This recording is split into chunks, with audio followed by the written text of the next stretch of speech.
Hey, what's going on everybody, and welcome back to another Fallout 4 Mods Weekly. I know it has been a while since we've done one, but that means we've had a few weeks of really top quality mods to check out, including a handful of Project Mojave releases and a couple of new lore-friendly weapon mods and even some tactical modern ones. So we do have a nice bit of variety this week to check out. But first, quick announcement. If you guys didn't know already, I was working on that lever action shotgun mod. Well, it's done. Well, sort of done. There's still one small bit that needs to be done. Everything on my end is complete now. I know I've talked about handing it over before, but in case you're not familiar, the lever action shotgun is a weapon mod that I was making, but it's also going to be featured in a quest mod by HcGxGrill.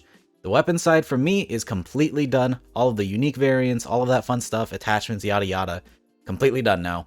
But now I've handed it over. It is up to HcGxGrill to finish his quest, and once he's done with his stuff, it will be ready for a Nexus release. However, if you are already a member of the Patreon, I have actually thrown the mod up there. So the weapon, for all intents and purposes, is complete. It has leveled integration. If you download it as is, it just works as a weapon mod. It just doesn't have that quest. But if you're a member of my Patreon, it's already up there as a full release. And rather than limiting it to just the tier 2 members, it's available for tier 1 as well. So if you're on my Patreon already, go and check out Patreon because there is a nice download there waiting for you. Additionally, I have started on my next mod already, though it's not one that any of you guys are going to be familiar with because it's not one I've talked about at all. It's going to be a small little pistol mod known as the Frommer Stop. I've actually started modeling it already, and I'm pretty happy with how it's coming out so far. This is intended specifically for my tutorial series. I already did episode 1 of setting up the CK, and so now the next episode will be about implementing the models that I've made already into the game to show you guys how to do the workflow from Blender into the CK. So that's what the point of this mod is. I'm hoping it can be done very, very soon so that I can move on to my normally scheduled mods that you guys are expecting.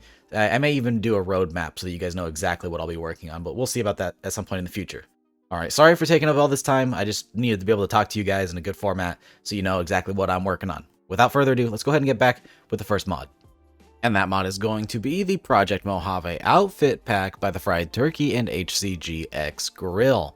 Now, as yet another Project Mojave release, this is going to add features of the Project Mojave mod, but as a standalone pack so that you don't need the larger Project Mojave mod for it to function, meaning that this will be available for Xbox as well as PC. The Project Mojave Outfit Pack is going to function much like the Capital Wasteland Outfit Pack 1 and 2 in that it's going to add in a ton of civilian outfits into the game, 26 to be precise, and they will be integrated into the level list, meaning you will find them all over the Commonwealth. Quickly, let's go over every single outfit added with this mod because there are a handful of them. Starting off, you do get Benny's suit, a very unique outfit, the Carabinier outfit, the Chained Gamora Dancer outfit, the Construction hat, the Dapper Gambler hat and Dapper Gambler suit, the Exposed Gamora Dancer outfit, the Fancy Gambler hat, the Fancy Gambler suit, the Field Hand outfit, the King's outfit, the Prospector outfit, the Gamora Dancer outfit, the Rawhide Cowboy hat, the Settler outfit, the Sexy Swimwear, the Shabby Gambler suit, the Swimsuit, the Well-Heeled Gambler hat and Well-Heeled Gambler suit, and the White Glove Society suit and mask.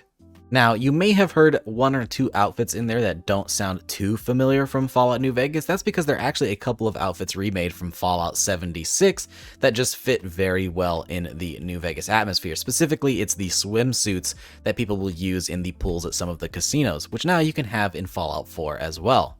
All of these outfits were completely handmade from scratch and they look absolutely amazing. They're a very nice remake that helped to capture the original style while still updating it with the new enhanced graphics.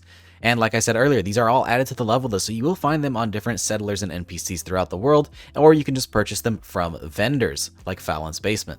Definitely a wonderful outfit pack. Pairing this with the Capital Wasteland Pack 1 and 2 is going to add a ton of lore-friendly outfits to your game, so if you're really looking to spice up the attire on your different NPCs, I'd highly recommend this one as well as the others by TheFriedturkey and HcGxGrill.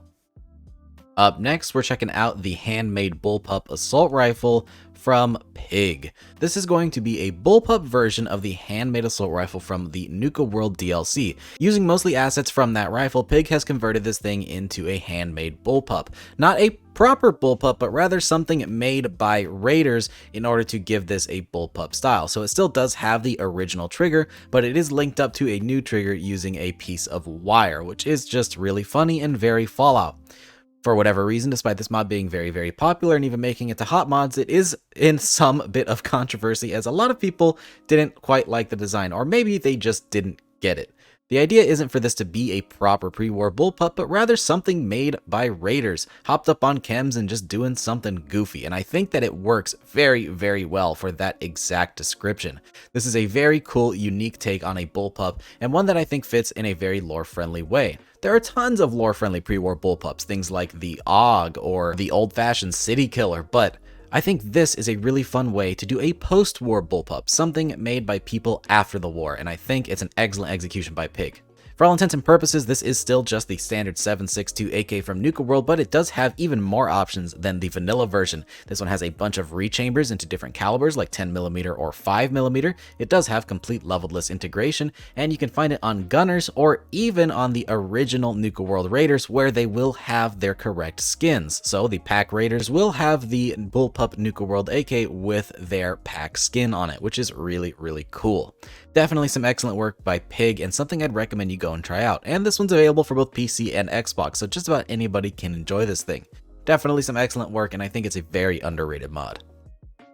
Up next, we have another Project Mojave release, and that's going to be the Project Mojave Workshop Pack by TheFriedturkey and HcGxGrill. This is going to allow you to create a ton of the objects and settlement items from Project Mojave without actually needing Project Mojave. Much like the outfit pack, this one is standalone, so people on Xbox and PC can use it, and it adds a ton of really cool settlement items. Even if you're not really into New Vegas, but you are a settlement builder, this is one that's worth downloading just to add even more variety to the things you can build at your settlement, including my favorite option, which is some really cool RVs. Just not enough RV mods out there, and these ones look very lore friendly as they're modeled from the ones from New Vegas, so they look great. On top of some of the generic items though, you are going to get some very New Vegas specific things like some Welcome to Nevada signs, some Caesar Legion flags, and even the palm trees from the Strip, which I'm sure I could imagine a lot of you guys making some really cool themed settlements with these new assets. You also get some really cool items for the world of Fallout, like a giant Poseidon Energy gas station sign. So now you can build your own Poseidon Energy gas station over in Fallout 4 in the Commonwealth to help topple the monopoly of red rockets over here. There's also some fun generic items like different signs, stacks of pillows, foliage, and even street lamps. There's a ton of stuff here, and it's honestly one that's just worth picking up for the variety of different items that it adds to your game. Definitely a great one. I'm not going to ramble on about it much more. This is an excellent settlement building mod, and if you're looking for some new variety, I definitely recommend picking this one up. It'll be linked down in the description below. Up next, we have another lore-friendly weapon mod, and that's going to be the Select Revolver by neeher. This is going to add an amazing new revolver, one with absolutely beautiful, astonishing custom animations that add a lot of flair to the weapon, and the revolver itself is very unique as well. The design of this revolver being heavily inspired by the Good Samaritan from Hellboy. This is a very heavy revolver shooting 50 caliber rounds, some absolutely massive cartridges, and it only shoots 4 at a time before you need to reload, so it is pretty balanced. This thing is going to pack quite a punch, but you're going to have to reload often, and it is a pretty lengthy reload, given that it has quite a bit of flair added to it. Given the very unique nature of this revolver, it is not actually added to the leveled list. Instead, you'll have to go out in the world and find it. It is located in an abandoned house just south of Jamaica Plain. From there, you will be able to craft it at the chemistry station so you can make additional copies for yourself or your settlers, or you may find the occasional one added to the legendary level list. So it can spawn on legendary enemies, but nobody else, making this a very rare and very powerful revolver. It also has some really cool customization options with the ability to change out different parts of the metals and wood furniture. So you can change out the main metal, the accent metal, as well as the pistol grip itself. So you can really tweak it to be the exact color scheme you want, which is a really cool feature. I like that a lot. This is definitely a great revolver and one that is really awesome. I think that with how big it is and how heavy it is, it makes a really good pistol for power armor, which is not a mod type that you see very often. A power armor specific revolver. Definitely a really cool idea, and the animations are also compatible with everything. They are available for first person, third person, power armor, and power armor third person, making this the perfect revolver mod. This thing is so cool. Definitely one I'd recommend for anybody who likes revolvers or somebody who just wants a new heavy pistol for their character. Really, really great work by neeher.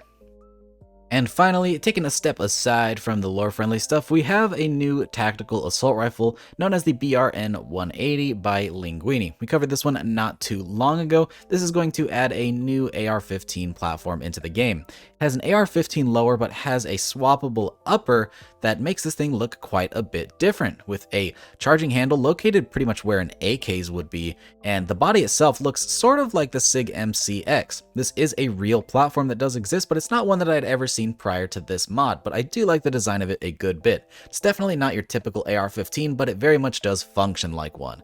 Despite being a pretty long barrel and looking like sort of a DMR, this does function like a regular old assault rifle. It's available in both fully and semi-automatic, has 5.56 caliber rounds, and beyond that, it's just a pretty generic assault rifle, but still a really cool one.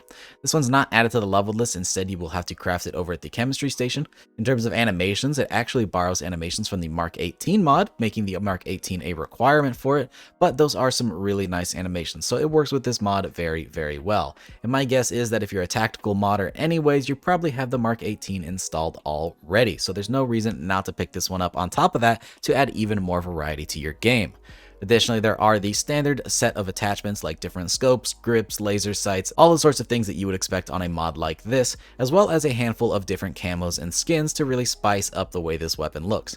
It definitely is a great one and some awesome work by Linguini. If you're looking for a new tactical assault rifle for your game, I definitely recommend checking this one out as it is pretty neat. With that though, we're going to start wrapping things up. Thank you guys so much for watching, and I hope you did enjoy.